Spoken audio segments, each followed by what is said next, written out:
ரூம clean பண்ணி நீட்டா தானே வச்சுட்டு போனேன். யார் இப்படி பண்ணா? யாரு ரூம்குள்ள வந்தாங்க?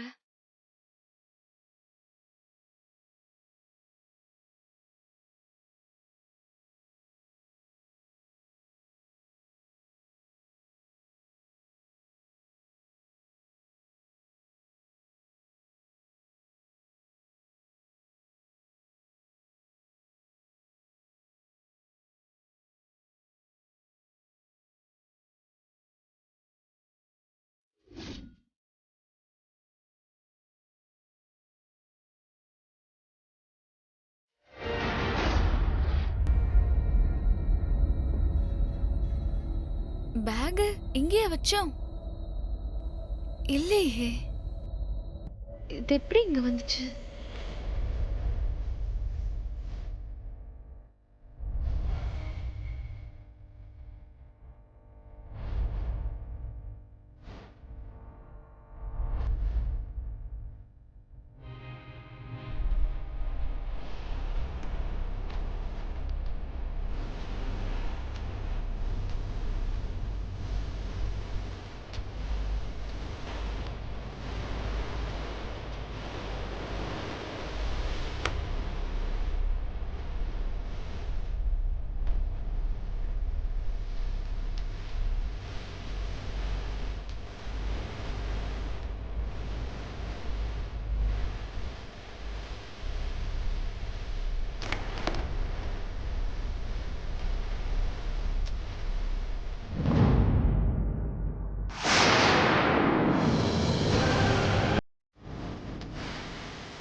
நில்லு.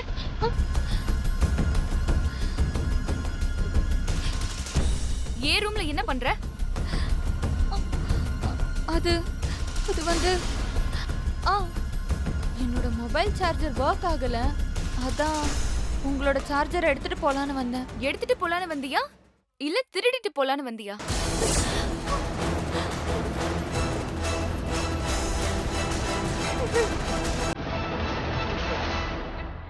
இல்ல, அது வந்து பொய் சொல்லாத லீலா. நீ திருடு தான் வந்திருக்க. ஏதாவது எடுக்க வந்திருந்தா நான் ரூம்குள்ள வரும்போது நீ இருந்திருப்ப. நீ ஏன் மறைஞ்ச? நான் உனக்கு எவ்வளவு ஹெல்ப் பண்ணிருப்பேன். அந்த அபிஷேக்க போலீஸ்ல மாட்டி கொடுக்கறதுக்கு நான் எவ்வளவு கஷ்டப்பட்டேன் தெரியுமா? ஆனா அந்த நன்றி கொஞ்சம் கூட இல்லாம நீ ஏன் ரூம்லயே திருட வந்திருக்க? அது சரி, உன் அண்ணன் ரூம்லயே லேப்டாப்ப திருடி அந்த அபிகிட்ட கொடுத்தவ தானே நீ?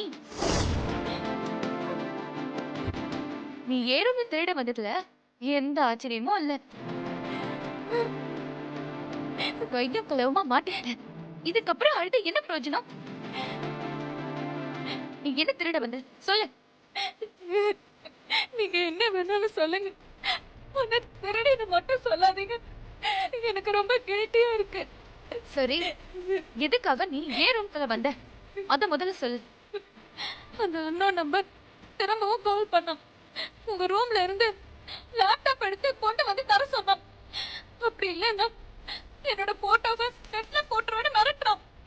இந்த விஷயம் யாருக்குமே தெரியக்கூடாதுன்னு சொன்னான். சரி லீலா, அவன் உனக்கு கால் பண்ணி மிரட்டினதாவே இருக்கட்டும். உடனே நீ என்ன பண்ணிருக்கணும்? அவன் கிட்ட லேப்டாப் கொண்டு வரேன்னு சொல்லிட்டு நேரா என்கிட்ட வந்து விஷயத்த சொல்லிருக்கணும். அந்த பொறுக்கிய எப்படி ஹேண்டில் பண்ணணுமோ அப்படி ஹேண்டில் பண்ணிருப்பேன். அதை விட்டுட்டு நீ என்ன பண்ணிருக்க தெரியுமா? ஹெல்ப் பண்ண எனக்கு விசுவாசமா இல்லாம யாரோ ஒரு பொறம்போக்கு பொறுக்கி அவனுக்கு விசுவாசமா இருந்திருக்க. என்ன விட அவனை நம்புறல்ல நீ? ஐயோ, அப்படியெல்லாம் இல்ல சாமான்யா. இல்ல இல்ல, நான் லேப்டாப் குடுக்குறேன், அதை கொண்டு போய் கொடுத்து நீயே ஹேண்டில் பண்ணிக்கோ. அவனும் லேப்டாப்ப வாங்கி உன் போட்டோஸ நெட்ல விட்டுருவான். உன் வீட்ல இருக்கிறவங்க காரி துப்புவாங்க. உன் அண்ணனுங்க எல்லாம் ரொம்ப கேவலமா பாப்பாங்க. போ போய் லேப்டாப் எடுத்துட்டு போ. சாரி சாமான்யா, இனிமே இப்படி எல்லாம் பண்ண மாட்டேன். நீ என்ன சொல்றியோ அத நான் கேக்குறேன். இல்ல லீலா, நீயே பாத்துக்க, என்ன விட்டுரு. சாரி சாமான்யா, இனிமே உன் நாலேஜ் இல்லாம நான் எதுவும் பண்ண மாட்டேன். ப்ளீஸ் சாமான்யா, எப்படியாவது இந்த பிரச்சனையில இருந்து என்ன காப்பாத்து. இதுதான் ஃபர்ஸ்ட் அண்ட் லாஸ்ட் வார்னிங். இனிமே இந்த மாதிரி எல்லாம் நடந்துக்க கூடாது, புரியுதா? என்னால மட்டும்தான் உன்னை இந்த பிரச்சனையில இருந்து காப்பாத்த முடியும். நான் சொல்றதுதான் நீ கேட்கணும், என்ன? ஓகே சாமான்யா. கேட்கல சத்தமா. நீங்க சொல்ற மாதிரியே கேக்குற சாமான்யா. சாமானியா இல்ல, அண்ணி. நீங்க சொல்றபடியே கேட்டு நடக்கிற அண்ணி. அவன் மறுபடியும் உனக்கு கால் பண்ணான்னா அவனை என்ன பண்ணணும்னு நான் உனக்கு சொல்றேன். போ.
இதுல சேர்ந்தாப்ல 5 மாத்திரை போட்டாலே என்ன காப்பாத்த முடியாது.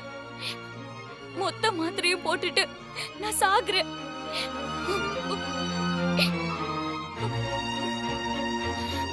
நான் செத்து போறதுன்னு முடிவு பண்ணிட்டேன்.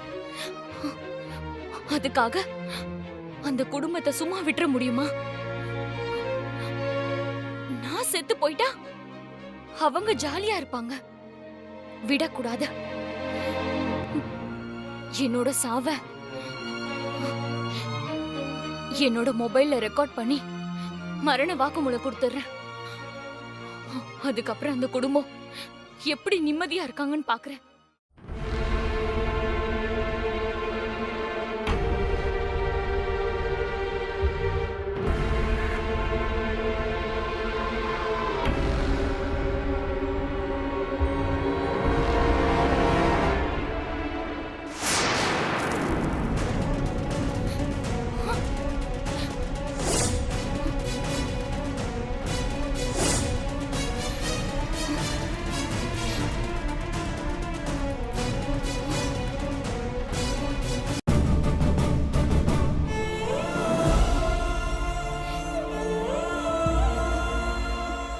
உங்க முகமே எல்லாத்தையும் காட்டி கொடுக்குது அண்ணி.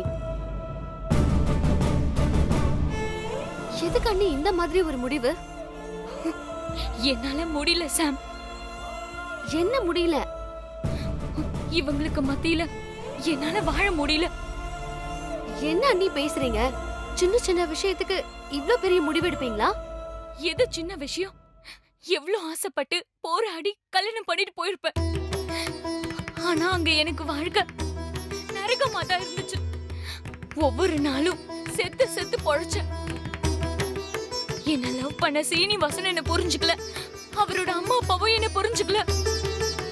அவங்கள என்ன புரிஞ்சுக்கலன்னு சொல்லி இங்க வந்தா இங்க இருக்கிறவங்கள என்ன புரிஞ்சுக்காம போன்னு சொல்லி விரட்டுறாங்க. எல்லாரும் போனா நான் எங்க போவேன்? செத்துதான் போனும். சாக போறப்ப கூட நிம்மதி இல்லாம நீ வந்து டிஸ்டர்ப் பண்ற பாத்தியா? என்ன அண்ணி பேசுறீங்க? செத்து போயிட்டா எல்லாம் சரியாயிடுமா? தெரியல. ஆனா ஏன் பிரச்சனை முடிஞ்சு போயிடும்ல. நீங்க படிச்சவங்க நல்லவங்க அப்படின்னு நம்பினேன். ரெண்டுலயுமே தப்பு பண்ணிட்டீங்க அண்ணி. நீங்க சூரிய வம்சத்தோட பொண்ணு. பிறந்ததுல இருந்தே கஷ்டத்தை பார்க்காம வளர்ந்துருக்கீங்க. அதான் சின்ன சின்ன விஷயங்கள் கூட உங்களுக்கு பெரிய மலை மாதிரி தோணுது.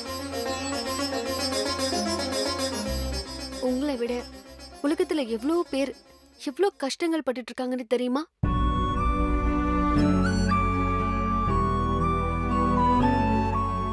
உலகத்துல செத்து போறதுக்கு கூட ஈஸியா மாத்திரை கிடைக்குது. ஆனா சாப்பிடுறதுக்கே வழி இல்லாம எத்தனை பேர் செத்து போறாங்க.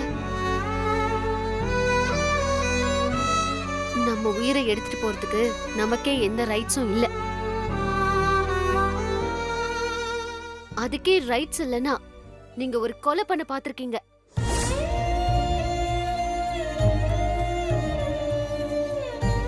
உங்க வயித்துல குழந்தை இருக்குன்னு சொன்னீங்களே, அத கொல்றதுக்கு எப்படி உங்களுக்கு மனசு வந்துச்சு? ஈ எறும்புக்கு கூட பரிதாபம் பாக்குற நீங்க ஒரு குழந்தைய கொல்ற அளவுக்கு எப்படி போனீங்க? அவசரத்துல ஏதோ ஒரு முடிவெடுத்து மாத்திரைய சாப்பிட்டு நாளைக்கு உங்க குழந்தைக்கு அதனால எவ்வளவு ப்ராப்ளம் வரும்னு கொஞ்சமாவது நினைச்சு பாத்தீங்களா?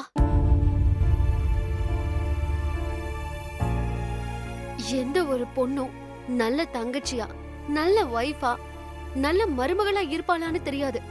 ஆனா கண்டிப்பா ஒரு நல்ல அம்மாவா இருப்பா.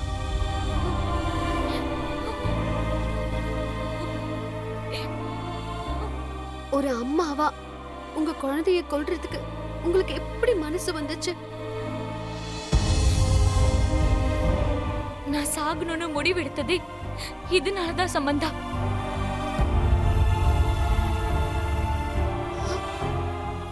என்ன சொல்றீங்க அண்ணி? ஆமா, ஸ்ரீனிவாசன் போன் பண்ணி நான் கர்ப்பமா இருக்கிற மாதிரி கனவு கண்டேன்னு சொன்னாரு. அப்படின்னு அவர் என்ன பண்ணிருக்கணும்? என்ன பார்க்க அவர் இங்க ஓடி வந்திருக்கணும்ல. ஏற்கனவே நான் நொந்து போயிருக்க. இவங்களும் என்ன புரிஞ்சுக்கலன்னா எப்படி? எங்க நான் கர்ப்பமா இருக்கிறேன்ற நினைப்பே என்ன கொல்லுது.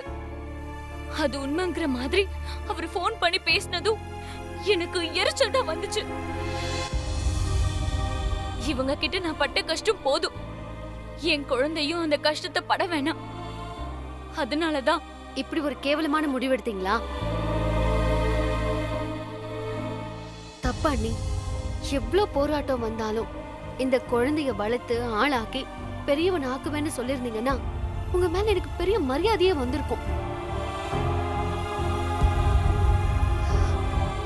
நிஜமாவே நீங்க சூரிய வம்சத்து வீட்டுல தான் பிறந்தீங்களான்னு எனக்கு சந்தேகமா இருக்கு. உங்க அடி வயித்தை தொட்டு பாருங்க. உங்க குழந்தைய ஃபீல் பண்ணுங்க. அதுக்கப்புறம் அது கொல்ற மனசு வந்தா இந்த மாத்திரையை பொறுக்கி நானே உங்க கையில கொடுக்கறேன்.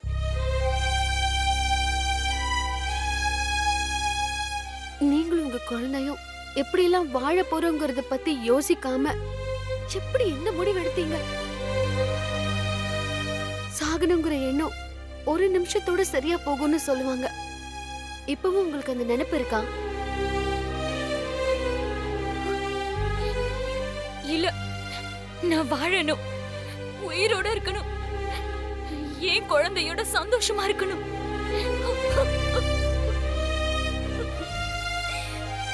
அழாதீங்க அண்ணி, உட்காருங்க. ஒரு பெரிய கண்டத்துல இருந்து தப்பிச்சிருக்கீங்க. இனிமே உங்களுக்கு எல்லாமே நல்லதுதான் நடக்கும். ஆனா அதுக்கு முன்னால இந்த மாதிரி யோசிக்க மாட்டேன்னு எனக்கு சத்தியம் பண்ணி கொடுங்க. பண்ணுங்கன்னு சொல்றேன்ல. ம்.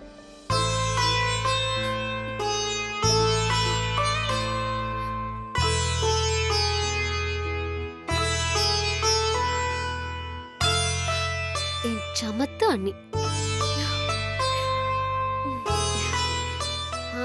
ஆமா, இந்த மாத்திரை எங்க இருந்து உங்களுக்கு கிடைச்சது? சூர்யா ரூம்ல இருந்து. என்ன சொல்றீங்க? அண்ணம்மா இங்க இருந்தப்போ அவங்களுக்கு தூக்கம் வராதுன்னு சூர்யா டெய்லி ஒரு மாத்திரையும் எடுத்து கொடுப்பான். அவனுக்கு தெரியாம நான் அவன் ரூம்ல இருந்து எடுத்துட்டு வந்துட்டேன். ஒழுங்கா இது எல்லாத்தையும் பொறுக்கி அங்க கொண்டு போய் வச்சுட்டு வந்துருங்க. ம். வேண்டாம், இதுக்கப்புறம் இதை நீங்க உங்க கையால தொட வேண்டாம். இது எப்படி சூர்யா ரூம்ல வைக்கணும்னு எனக்கு தெரியும்.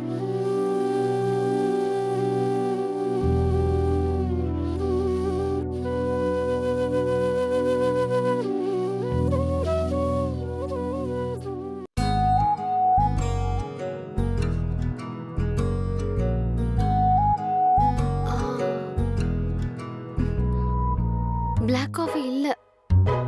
ம்?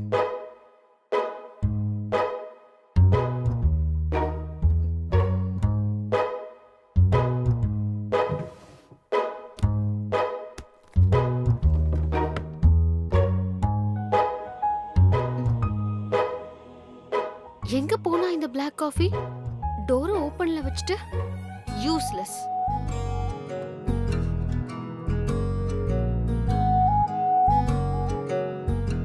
ஒருவேளை பாத்ரூம்ல இருக்கானோ?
எல்லாம் உன்னாலதான்.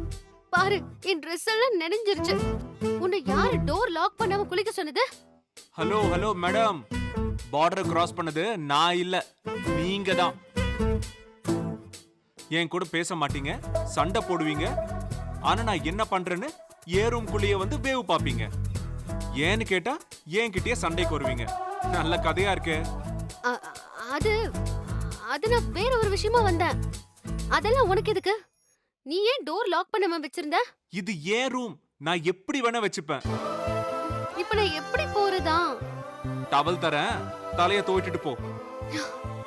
இந்த வெட்டான Dressோட எப்படி போறதுன்னு கேக்குறேன். ஆ, நான் ஒண்ணு பண்ணட்டுமா? உன் Dress-அ வாஷ் பண்ணி அயர்ன் பண்ணி தரேன், போட்டுட்டு போறீங்களா? என்ன கிண்டலா? பின்ன இப்ப எப்படி வந்தீங்களோ அப்படியே போங்க. அப்புறம் என் ஆள் பார்த்துட்டா எனக்கு தான் ப்ராப்ளம். போயா நீ வாழும்.